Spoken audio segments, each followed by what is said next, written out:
Hello అండి, అందరికీ praise the lord. ఎలా ఉన్నారు? హ్యాపీ అండ్ హెల్తీగా ఉన్నారా? ఇవాళ మనం మార్కు సువార్త 4వ అధ్యాయము 21వ వచనం నుంచి ఒక 5 వచనాలు చదువుకుందాం. మరియు ఆయన వారితో ఇట్లనెను, దీపము దీపస్తంభము మీద నుంచబడుటకే గాని కొంచెము క్రిందనైనను మంచము క్రిందనైనను నుంచబడుటకు తేబడదు గదా. రహస్యమేదైనను తేటపరచబడకపోదు, బయలుపరచబడుటకే గాని ఏదియూ మరుగుపరచబడలేదు. వినుటకు చెవులెవనికైనా నుండిన ఎడల వాడు వినుగాకనెను. మరియు ఆయన మీరేమి వినుచున్నారో జాగ్రత్తగా చూచుకొనుడి. మీరెట్టి కొలతలతో కొలుతురో మీకును అట్టి కొలతలతోనే కొలువబడును. మరి ఎక్కువగా మీకు ఇయ్యబడును, కలిగిన వానికి ఇయ్యబడును, లేని వానికి కలిగినది వాని యొద్ద నుండి తీసివేయబడునని వారితో చెప్పెను.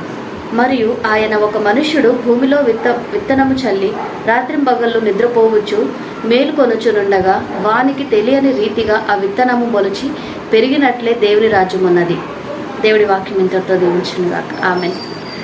ఓకే అండి, ఒక చిన్న ప్రేయర్ చేసుకుందాం. ఏకీభవించండి. ప్రేయర్ చేసుకునే ముందు మీ అందరికీ కూడా ఒక చిన్న మాటను షేర్ చేస్తున్నాను. మన ముందు ఎన్ని ఆటంకాలు వస్తున్నా కూడా, ఎన్ని భయంకర విపత్తులు జరుగుతున్నా కూడా ఒకటే మనం గుర్తుపెట్టుకుందామండి, దేవుడు రాకడ మనకు చాలా దగ్గరగా ఉందండి. సో దేవుడు రాకడ దేవుడు మన దగ్గరికి వచ్చినప్పుడు మనము ఆయనతో పాటు వెళ్ళే వారిలాగా ఉంటున్నామా, విడిచిపెట్టబడే వారుగా ఉంటున్నామా, ఇది మాత్రం మనం ఎప్పుడు కూడా మర్చిపోవద్దు. ఓకేనా? మనం ఈ లోకంలో ఉంటుండగా మనం ధనాన్ని సంపాదించుకోవాలి, ఆస్తిపరులంగాను నిలబడాలి.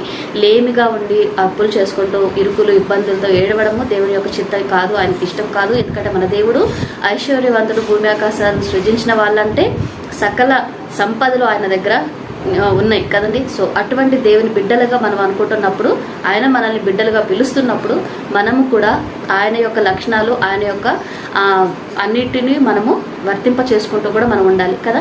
సో అలాగని ధనం మీదనో, లేకపోతే అనారోగ్యం మీదనో, లేకపోతే ఒక ప్రాబ్లమ్స్ మీదనో, లేకపోతే మనకు ఏదైనా వస్తున్న విపత్తుల మీదనో చూసుకుంటూ భయపడిపోతూ మనము అక్కడే ఒరిగిపోతూ ఉన్నాము అని అంటే మనము ఇమ్మీడియట్గా సాతానికి డోర్స్ మన జీవితంలో, మన శరీరంలో, మన హృదయంలో డోర్స్ని ఓపెన్ చేసి ఇన్వైట్ చేస్తున్నామని అర్థం. ఓకేనా? సో మనం ఏది చూస్తున్నా కూడా, ఏది వింటున్నా కూడా మనకు భయము పడాల్సిన అవసరం లేదండి. ఎందుకంటే ప్రతి దానిని కూడా ఈరోజు మనం ఏదైతే అసాధ్యమో, ఇది జరగదు, ఇది మారదు అని అనుకుంటున్నా ప్రతి విషయంలో నుంచి కూడా మనల్ని విడిపించి విడుదలను దయచేసి ఆరోగ్యాన్ని ఇచ్చి, ఆయుష్నిచ్చి, ఐశ్వర్యంతో నింపి, సంతోష సమాధానాలతో నింపగలిగిన దేవుడు మన దేవుడు. ఓకేనా? సో ఈ విషయాన్ని మనం గుర్తుపెట్టుకుంటూ మనం ఎప్పుడు కూడా సంతోషంగా ఉంటాము. జీవితంలో ప్రతి నిత్యం కూడా ప్రాబ్లమ్స్ వస్తూనే ఉంటాయండి. ప్రాబ్లం లేని జీవితాన్ని మనం ఎప్పుడు కూడా కోరుకోవద్దు. ప్రాబ్లమ్స్లో ఉంటూ దేవుని వైపు చూస్తూ మనం మరింతగా విశ్వాసంగా, బలంగా దేవుడికి సాక్ష్యంగా నిలబడాలండి. ఓకేనా? సో అప్పుడే కదా మనల్ని చూస్తున్న వారికి దేవుని యొక్క గొప్పతనాన్ని అర్థమవుతుంది, దేవుని యొక్క ప్రేమ ఏంటో కూడా అర్థమవుతుంది, సహనం ఏంటో కూడా అర్థమవుతుంది కదా. సో మనం ఈ లోకంలో ఉంటుండగా మనం ఎలా ఉండాలి అంటే దేవుడి యొక్క పనిని మనం చేస్తూ దేవుడిని పోలిన వాళ్ళంగా మనం ఉందాం. ఓకేనా? ఒక ప్రేయర్ చేసుకుందాం. మీకు భవించండి. మహాపరిశుద్ధుడు అయిన దేవాయస్యానికి వేల స్తోత్రములు ప్రభా. ఇంతవరకు మమ్మల్ని కాచి కాపాడడానికి వేల స్తోత్రములు చెల్లించుకుంటూ ప్రభా, చదవడని వాక్యాన్ని నీవే దీవించి ఆశీర్వదించండి. ప్రతి హృదయంలో కూడా నాటి ఫలింపచేయమని ప్రార్థిస్తున్నాం. యేసయ్య, ప్రతి ఒక్క హృదయం నైనా తండ్రి ప్రభా, ఏ హృదయం గాయపడినదో, ఏ హృదయంలో బాధ, ఇరుకులు నైనా తండ్రి వేదనతో ఉన్నారో ప్రభా, హృదయానికి నీవు నెమ్మదిని దయచేయండి తండ్రి ప్రభా. కుటుంబాల్లో నెమ్మదిని, శాంతిని, సమాధానాన్ని, ప్రేమను, ఐక్యతను దయచేయండి ప్రభా.